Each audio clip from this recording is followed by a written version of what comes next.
Hi guys, how are you all. कैसे हो सभी। मेरा नाम है सतीश और आप देख रहे हो IAS concept channel in Hindi. तो आज का वीडियो लेक्चर हमारे लिए बहुत इंपॉर्टेंट है। आज हम पढ़ने वाले हैं सरकार के बारे में। सरकार क्या है, सरकार किसे कहते हैं, सरकार के कार्य क्या हैं, सरकार के कितने अंग होते हैं, सरकार के कितने अंग होते हैं। तो आज हम पढ़ेंगे सरकार के बारे में। ठीक है। सब्जेक्ट कौन सा है, पॉलिटी।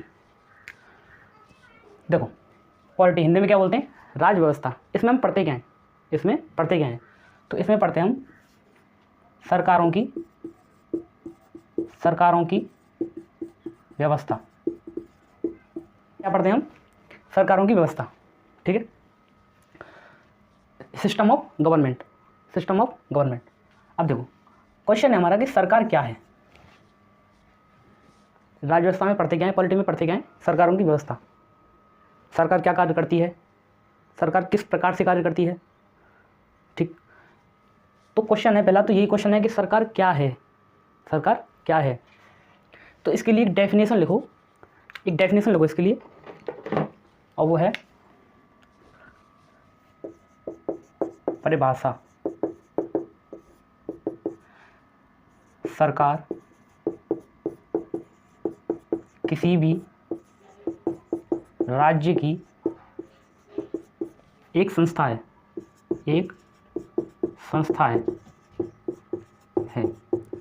जो राज्य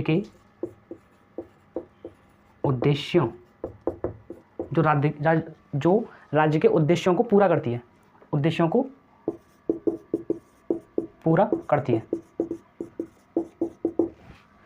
सरकार क्या है, सरकार राज्य की एक संस्था है। सरकार किसी भी राज्य की एक ऐसी संस्था है जो राज्य के उद्देश्यों को पूरा करती है, मतलब ज़रूरतों को पूरा करती है। किसी भी राज्य की ज़रूरत क्या हो सकती है, जैसे राज्य में लोग रहते हैं, जनसंख्या है, तो उनकी ज़रूरतें होती हैं, जैसे कि व्यवस्थित पानी की सुविधा करना, लाइट की व्यवस्था करना, उनके संचालन में विवाद होते हैं, कानूनों की व्यवस्था करना। तो ये जो ज़रूरत होती है, जो राज्य की ज़रूरत होती है, उद्देश्यों को पूरा करना। सरकार क्या है, सरकार किसी भी राज्य कह सकते हैं, सरकार किसी भी राज्य की एक संस्था है जो किसी भी राज्य की राज्य के उद्देश्यों को पूरा करती है। ठीक। तो अब यहाँ से एक प्रश्न और हमारे दिमाग में आता है, सर राज्य क्या है, राज्य क्या है। देखो, राज्य एक पॉइंट, एक फैक्ट्स एक दूसरे से लिंक हैं। जैसे देखा कि हम पॉलिटी में पढ़ते क्या हैं, तो पॉलिटी में पढ़ते हैं सरकारों की व्यवस्था। तो यहाँ से प्रश्न उठा कि सरकार क्या है, सरकार को कैसे परिभाषित करते हैं। तो सरकार की परिभाषा देगी, तो इसमें एक प्रश्न और मिला कि राज्य क्या है। तो राज्य को डिफाइन करेंगे, राज्य को समझेंगे। तो देखो, राज्य शब्द का प्रयोग हम दो रूपों में करते हैं। पहला किसी प्रांत के रूप में, और दूसरा किसी देश के रूप में। ठीक। राज्य शब्द का प्रयोग हम दो रूपों में करते हैं, पहला है किसी प्रांत के रूप में और दूसरा किसी देश के रूप में। तो राज्य शब्द का प्रयोग हम दो रूपों में करते हैं, किसी प्रांत के रूप में, किसी देश के रूप में। प्रांत का मतलब है, जैसे हमारे भारत में यूपी, उत्तर प्रदेश, एमपी, मध्य प्रदेश, बिहार, राजस्थान, गुजरात, जो राज्य स्टेट जो कहते हैं, ऐसे प्रांत के रूप में करते हैं। किसी भी राज्य का प्रयोग हम दो रूपों में करते हैं, प्रांत के रूप में और देश के रूप में। प्रांत मतलब यूपी, एमपी, बिहार, उड़ीसा, राजस्थान, गुजरात। ये जैसे एग्जाम्पल के लिए लिख लेते हैं, यूपी, एमपी, बिहार, उड़ीसा इत्यादि। ठीक। किसी देश के रूप में जैसे भारत, अमेरिका। ठीक। अब देखो, जो हम प्रांत के रूप में किसी भी राज्य शब्द का प्रयोग हम प्रांत के रूप में करते हैं, तो ये हम व्यवहार में करते हैं। क्या है, व्यवहारिक रूप से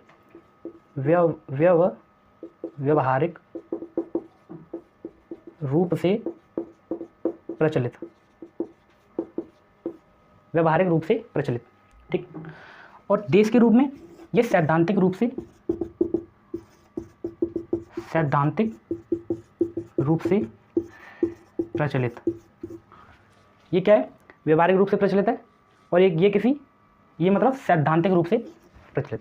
ठीक, तो ये तो हम व्यवहार में करते हैं, ये सैद्धांतिक रूप से प्रचलित, इसका मतलब क्या है? इसमें कुछ शर्तें होती हैं। किसी भी देश को राज्य कहा जाएगा, उसके पीछे शर्त होती हैं। शर्त, इसकी 4 शर्तें होती हैं। इसकी कितनी शर्त? 4 शर्तें होती हैं। तो किसी भी देश को राज्य तभी कहा जाएगा जब उसकी 4 शर्तें पूरी हों। कितनी शर्त? 4 शर्तें। आपको 4 शर्त कौन कौन सी हैं ये देखते हैं। देखो, देश को राज्य, किसी भी देश को राज्य तभी कहा जाएगा उसकी 4 शर्तें पूरी हों। शर्तें कौन कौन सी हैं? पहली शर्त है कि उसका भूक्षेत्र, उसका भौगोलिक क्षेत्र निश्चित हो। भौगोलिक क्षेत्र निश्चित हो, उसकी सीमाएं निश्चित होनी चाहिए। और दूसरा है, अपना भौगोलिक क्षेत्र है, रहने के लिए स्थान है, तो क्या हुआ? जनसंख्या हो। भौगोलिक क्षेत्र है अपना, जनसंख्या है। तो मैंने अभी बताया कि सरकार किसी भी राज्य की एक संस्था है जो उस राज्य के उद्देश्यों को पूरा करती है, तो उनके भी उद्देश्य, ज़रूरतें होंगी। तो इनकी ज़रूरतें होंगी, तो उनको पूरा करने के लिए क्या हो? सरकार हो। तो तीसरा क्या है? सरकार हो। और सरकार कैसी हो? संप्रभुत्व हो। कैसी हो? संप्रभुत्व हो। सरकार कैसी हो? संप्रभुत्व हो। तो कितनी शर्तें हैं? किसी भी देश को राज्य तभी कहा जाएगा जब उसकी 4 शर्तें पूरी हों। पहला है भौगोलिक क्षेत्र निश्चित होना चाहिए, दूसरा है जनसंख्या हो, और जनसंख्या है तो उनकी ज़रूरतें होंगी, उनकी ज़रूरतों को पूरा करने के लिए क्या हो? सरकार हो। और सरकार कैसी हो? संप्रभुत्व हो। ठीक, तो अभी हम कहाँ पहुँचे थे कि सरकार को डिफाइन कर रहे थे कि सरकार क्या है। सरकार किसी भी राज्य की एक संस्था है जो राज्य के उद्देश्यों को पूरा करती है। परिभाषा पर चल रहे थे। अब देखते हैं, सरकार समझ में आई कि सरकार की डेफिनेशन हमने समझ ली। अब देखते हैं सरकार के अंग कितने होते हैं, सरकार के क्या कार्य होते हैं। देखते हैं सरकार के कार्य क्या हैं। सरकार के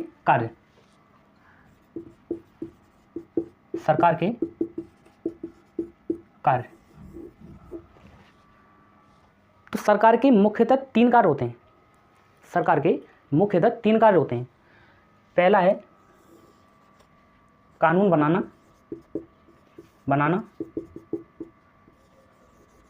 इस जो सरकार की मैंने परिभाषा बताई आपको, उसमें मैंने पहले ही बता दिया कि सरकार किसी भी राज्य के उद्देश्यों को पूरा करती है, मतलब ज़रूरतों को पूरा करती है। तो उस जनसंख्या के अंदर, उस राज्य के अंदर सरकार चलेगी, सरकार कार्य करेगी, तो कानूनों के हिसाब से करेगी। किस हिसाब से? कानूनों के हिसाब से कार्य करेगी। ठीक, तो पहला क्या है? कानून बनाना। कानून बन गया तो इसे लागू भी करना होगा। तो दूसरा कार्य क्या होता है? लागू करना। दूसरा कार्य क्या है? लागू करना। और तीसरा है कानून बना दिया, कानून को लागू कर दिया। कानून के अंतर्गत जो विवाद उत्पन्न होते हैं, तो उनका भी समाधान होना चाहिए। तो तीसरा कार्य है न्याय देना।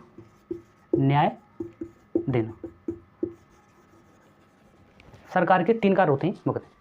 पहला कानून बनाना, लागू करना और न्याय देना। ठीक, अब देखो इसके कार्य अलग अलग हैं। तो ये कार्य जो अलग अलग बटे हुए हैं, इसको बोलते हैं शक्ति पृथक्करण।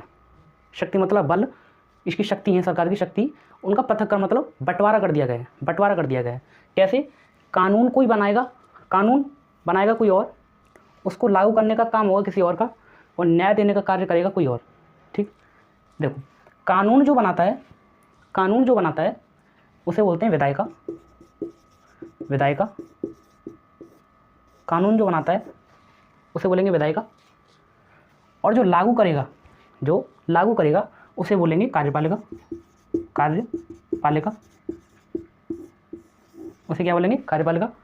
और जो न्याय देगा उसे बोलेंगे न्यायपालिका।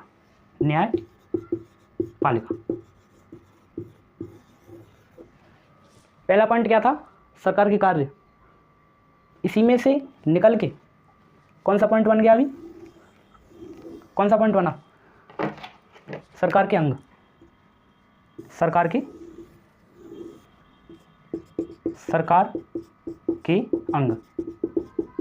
सरकार के कितने अंग होते हैं, विधायिका, कार्यपालिका और न्यायपालिका। तीनों के कार्य अलग हैं, तीनों के कार्य अलग हैं। इसको बोलते हैं शक्ति पृथक्करण, शक्तियों का बंटवारा है। जैसे कानून बनाता है कोई और, लागू करता है कोई और न्याय देता है कोई और। इसे और डीप में समझते हैं और अच्छे से समझते हैं। देखो सरकार के मैंने कितने अंग, 3, विधायिका, कार्यपालिका, न्यायपालिका। तो ये तो है सरकार की व्यापक संरचना, सरकार की व्यापक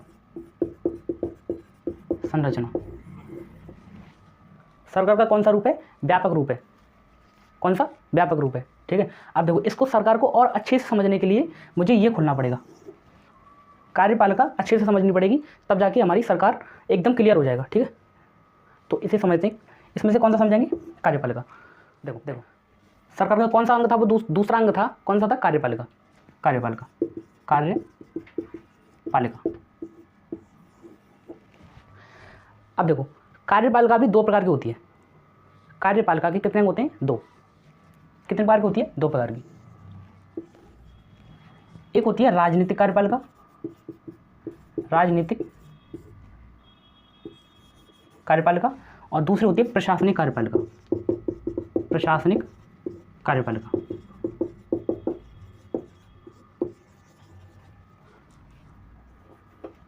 राजनीतिक कार्यपालिका और प्रशासनिक कार्यपालिका। ठीक, अब इसमें अंतर क्या होता है, इसमें अंतर क्या होता है, क्या विशेषताएं हैं इसकी, ये देखते हैं। इसकी फिर कार्य देखेंगे। ठीक है, देखो इसके अंतर्गत कौन आता है, इसके अंतर्गत कौन कौन आता है, तो इसके अंतर्गत आता है, इसके अंतर्गत आते हैं मंत्रिपरिषद, मंत्री परिषद, इसमें मंत्री वगैरह ये सभी इसमें आते हैं, जैसे प्रधानमंत्री और उनके अन्य मंत्री। ठीक, एग्जाम्पल के लिए लिख लेते हैं, प्रधानमंत्री, प्राइम मिनिस्टर और उनके अन्य मंत्री, अन्य मंत्री। ठीक, और इसके अंतर्गत आते हैं, इसके अंतर्गत आते हैं, इसके अंतर्गत कौन आता है, तो इसके अंतर्गत आते हैं सिविल सेवकों का समूह, सिविल सेवकों का समूह। इसको एक नाम से और जानते हैं, वो क्या है, नौकरशाही, नौकरशाही। ठीक, अब इसकी देखते हैं संरचना क्या है, इसकी संरचना क्या है। देखो संरचना क्या है इसकी संरचना क्या है, इसका क्या है, इलेक्शन होता है, इसके दो पार्ट है। ठीक है, राजनीतिक कार्यपालिका क्या है, निर्वाचन होता है, निर्वाचन इलेक्शन। ठीक, और इसका क्या होता है, इनको चयन किया जाता है, इनको चयन किया जाता है, इनका सिलेक्शन, चयन। इनका क्या क्या किया जाता है, चयन किया जाता है, सिलेक्शन किया जाता है। इनको प्रीलिम्स पास करना होता है, उसके बाद में मेंस, फिर इंटरव्यू, फाइनल, तब इनका चयन होता है। ठीक है, अब देखो दूसरा पॉइंट क्या है इसमें दूसरा पॉइंट है कि इनकी योग्यता क्या है, इनकी योग्यता क्या है,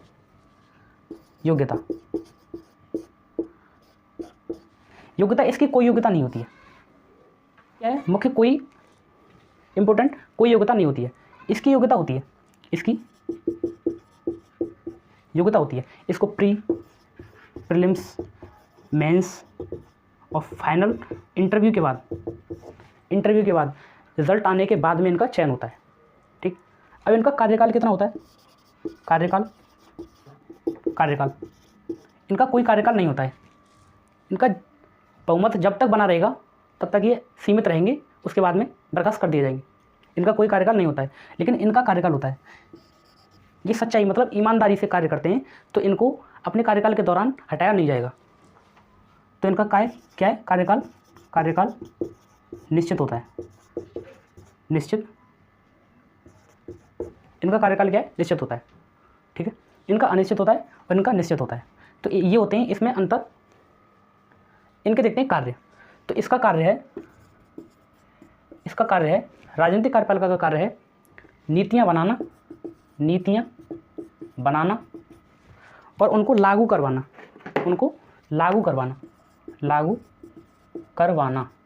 शब्द पर गौर देना, करवाना, करना नहीं है, करवाना। किससे करवाएंगे, किससे करवाएंगे? सिविल सेवकों के समूह से, नौकरशाही से। तो इनका कार्य क्या है? लागू करना। अब देखो, जो मैंने सरकार के 3 अंग बताए थे आपको, वो था व्यापक रूप सरकार का। तो मैंने आपको अभी बताए थे 3 अंग, तो वो था सरकार का व्यापक रूप। ठीक, जो ये वाली संरचना बताई, राजनीतिक कार्यपालिका की जो संरचना बताई है, यह है सरकार का संकुचित, इसे बोलते हैं संकुचित अर्थों वाली सरकार। संकुचित। अब देखो देखो, ये कौन सी सरकार है? संकुचित अर्थों वाली सरकार। ये कौन सी सरकार है? संकुचित अर्थों वाली सरकार। जैसे रोज के व्यवहार में हम जिस सरकार शब्द का प्रयोग करते हैं, जैसे सरकार इस सड़क की तरफ ध्यान नहीं दे रही है, मतलब सरकार इस सड़क को नहीं बनवा रही है, सरकार बिजली की व्यवस्था नहीं कर रही है, सरकार इस पुल को नहीं देख रही है। तो व्यवहार में जिस सरकार शब्द का प्रयोग करते हैं, तो कौन सी सरकार है? ये वाली सरकार है। और जो मैंने अभी 3 रूप आपको सरकार के बताए थे, 3 अंग बताए थे, वो था सरकार का व्यापक रूप, और यह है संकुचित अर्थ वाली सरकार। जो व्यवहार में हम सरकार शब्द का प्रयोग करते हैं, वो इस वाली सरकार का प्रयोग करते हैं। अब देखो, ये वाली जो सरकार है ना, ये वाली संरचना पूरी, जो ये पूरा जो कार्य करती है, राजनीतिक कार्यपालिका जो सरकार है, ये जो कार्य करती है, इसे बोलते हैं शासन। शासन। ये वाली सरकार क्या करती है? शासन करती है। और ये सिविल सेवकों का समूह, जो कुछ करता है और जिस तरीके से करता है, इसे बोलते हैं प्रशासन। ठीक, शासन और प्रशासन। ठीक है, शासन और प्रशासन में भी अंतर होता है। ये राजनीतिक कार्यपालिका जो कार्य करती है, उसे बोलते हैं शासन, और ये जो सिविल सेवकों का समूह जो कार्य करता है, उसे बोलते हैं प्रशासन। तो ये हुआ शासन और प्रशासन में अंतर। ठीक, तो ये था आज का हमारा टॉपिक।